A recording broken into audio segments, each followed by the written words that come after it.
আজকে জানিয়ে এসেছিলাম, কদিন না জানিয়ে বিল্ডিং আগুন লাগিয়ে দিয়ে চলে যাবো। গণমৃত্যু কর্মসূচি নেব। মুখ্যমন্ত্রী দেখুক তার রাজ্যের শিক্ষকরা হাতে সুইসাইড নোট লিখে যোগ্য শিক্ষকরা রাজপথে মৃত্যুবরণ করছে। তালিকা দিয়ে সুপ্রিম কোর্টে রিভিউ পিটিশন করতে হবে, করতে হবে, করতে হবে, করতে হবে।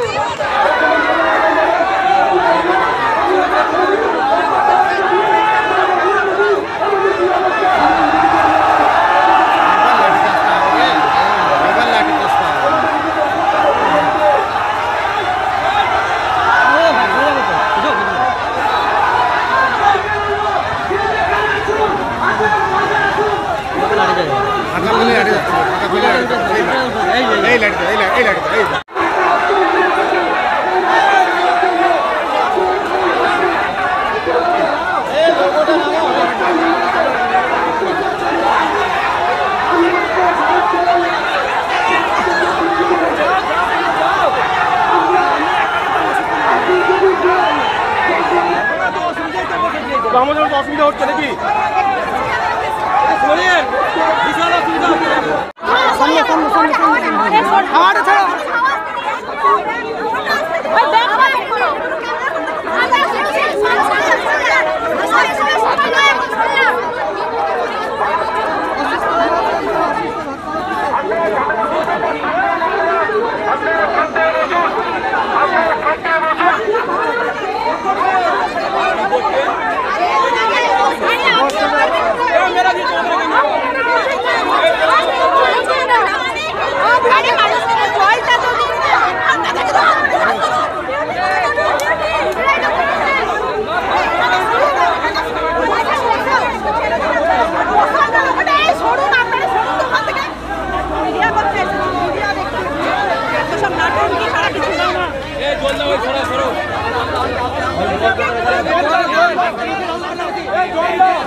মুখে জল দাও, হালকা মুখে জল দাও, দাঁত লেগে আছে।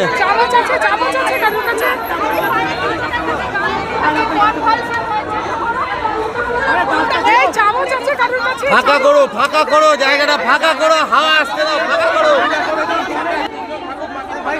সরে যাও, সরে যাও। ম্যাডাম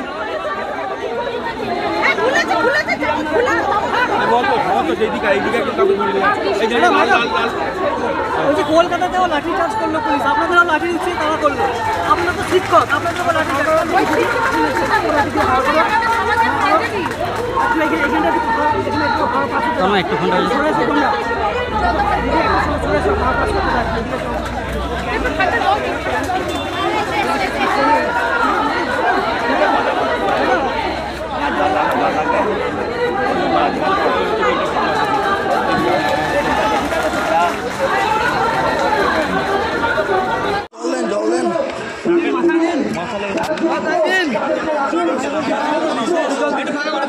জল দিন, ফাঁকা করে দিন। একটুখানি সরেছেন, সরেছেন।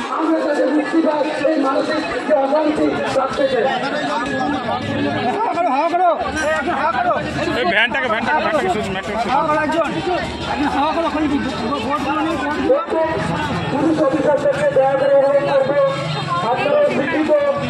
প্রত্যেকটা শিক্ষিত মানুষকে বাঁচতে দিন, নিজের অধিকার ফিরিয়ে পেতে দিন। আপনাকে আমি ব্যক্তিগতভাবে শুনি শব্দ তারা নেই এখানে বঞ্চিত হয়ে, আপনি কি জানেন না যে আজকে আমাদের কি অবস্থা? তাতে আপনারা এইভাবে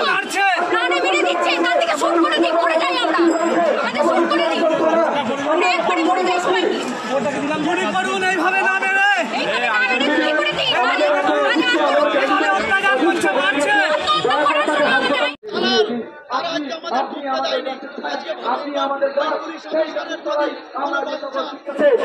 ঘরে ঘরে আগুন লেগেছে, এই আগুনের শিখা আপনাদের ঘরকে কিন্তু ধ্বংস করে ছাড়বে। আপনারা কি ভাবছেন আপনারা রাখতে পারবে না আমাদের সেই যোগ্য জায়গায়? আমরা চাই আমাদের সম্মানের জায়গায় না পাই, তাহলে আমরা দেখুন আমাদের কত জায়গায় ওনারা কাটাকুটি করেছেন, কত জায়গায় স্থানগুলো দেখান। অন্যায় হয়েছে। যোগ্য ছেলে যোগ্য চাকরি প্রার্থী, চাকরি মানে যারা আমরা করেছি দীর্ঘদিন ধরে চাকরিজীবী, তাদের আজকে রুটি রুজি কেড়ে নিয়েছে এই সরকারের দুর্নীতির কারণে। আজকে আমরা রাস্তায়, তারা অযোগ্যদের অ্যাপয়েন্টমেন্ট দিয়েছে। এই যে ডিআই অফিস, সেই ডিআই অফিস তাদের অ্যাপ্রুভাল দিয়েছে, মাইনে দিয়েছে। এই অযোগ্যদের জন্য আজকে আমাদের যোগ্য ছেলেগুলো জীবন নরক যন্ত্রণা আমরা ভোগ করছি।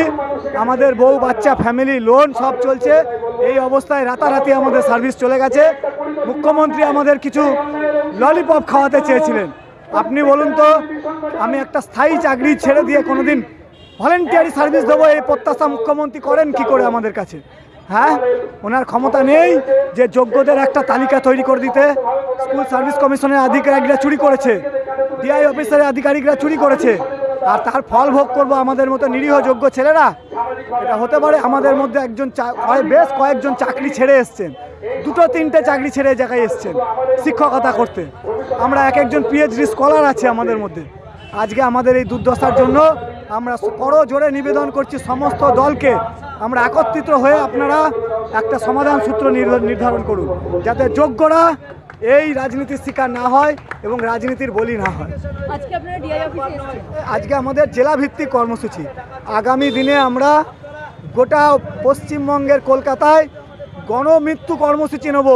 মুখ্যমন্ত্রী দেখুক তার রাজ্যের শিক্ষকরা হাতে সুইসাইড নোট লিখে যোগ্য শিক্ষকরা রাজপথে মৃত্যুবরণ করছে। দেখুক এই রাজ্যবাসী। সেই শিক্ষা ছোট ছোট বাচ্চাদের কি হবে বলুন তো, যাদের আমরা দীর্ঘদিন পাঠদান করেছি, তাদের ভবিষ্যৎগুলো কি হবে? তাদের মানসিক অবস্থা কি? তারা কাঁদছে যে স্যার আপনি স্কুলে নেই, আপনি স্কুলে আসবেন না। আমি কি উত্তর দেব? পরিকাঠামো ভেঙে পড়েছে এবং এর জন্য দায়ী এই অযোগ্য কিছু টিচার, যাদের পয়সার বিনিময়ে যাদের চাকরি প্রদান করেছিলেন। পুলিশ অমানবিক অত্যাচার করছে। আপনারা দেখুন, র্যাব নামিয়েছে এই যোগ্যতা ভিত্তিতে চাকরি যারা আজকে আমাদের হারিয়েছে তাদেরকে মারধর।